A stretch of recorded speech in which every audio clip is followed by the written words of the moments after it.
అనుకుంటున్నారా? మీ దోపిడీకి మేడిగడ్డ బలైపోయింది. అన్నారం సుందిల్లా సున్నమైపోయినాయి. ఈరోజు కాళేశ్వరము మీ 1,00,000 కోట్ల దోపిడీకి బలైపోయింది. అందుకే మీరు దీన్ని చాలా అల్కగా తీసుకుంటున్నారు. ఇక్కడ వచ్చిన వాళ్ళని చులకన చేసి మాట్లాడుతున్నారు. మీరు ఈరోజు ఇక్కడికి రాకపోవడం ఒక తప్పిదమైతే ఇక్కడ తీసుకున్న కార్యక్రమాన్ని చులకన చేసి తిట్టడం అనేది మీ దిగజారుడు తనానికి నిదర్శనం. చంద్రశేఖరరావు గారు ఈరోజు ఆయన మాట్లాడుతున్నాడు, మీరు కేఆర్ఎంబి మీద మీకు అవగాహన లేకపోతే నడితే అన్న ఎట్లా చేద్దామని మాట్లాడితే నేను సలహా చెప్పటోని.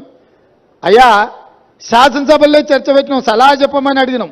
శాసనసభలో నేను స్పీకర్ గారికి విజ్ఞప్తి చేసిన, దయచేసి మాజీ ముఖ్యమంత్రి గారికి ఆదేశాలు ఇవ్వండి, అవసరమైతే సభను వాయిదా వేయండి, వారు వచ్చినాక వారి సలహా సూచనలు తీసుకున్న తర్వాతనే తీర్మానం చేద్దామని చెప్పినాం. ఉత్తమ్ కుమార్ రెడ్డి గారు పెట్టిన తీర్మానంలో లోపాలు ఉన్నాయి, అది కూడా సక్కలేదన్నాడు. సక్కలేని తీర్మానానికి నీ అల్లుడు స్వాతిముత్యం ఎట్లా మద్దతు ఇచ్చింది ఏకగ్రీవంగా? నేను అందుకే 4 సార్లు అడిగిన. శాసనసభలో మీరందరూ చూశారు కదా మీడియా మిత్రులు. ఉత్తమ్ కుమార్ రెడ్డి గారు ఈ ప్రాతిపదికన తీర్మానాలు పెట్టినరు.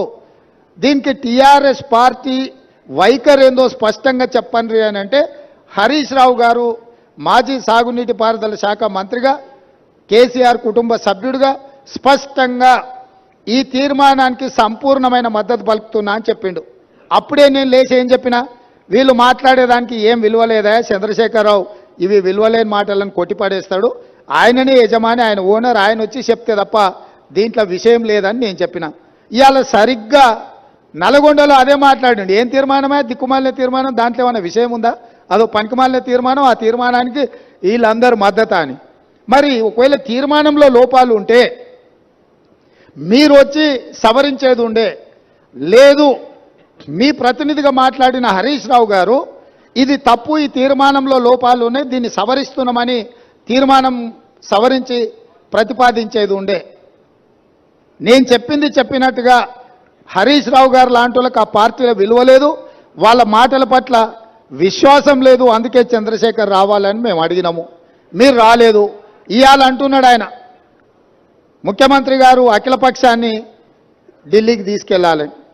ముఖ్యమంత్రి గారు అఖిలపక్షాన్ని ఢిల్లీకి తీసుకెళ్తాను, ఒకవేళ శాసనసభలో మీరు వచ్చి మీరు ఆ ప్రతిపాదన పెట్టండి.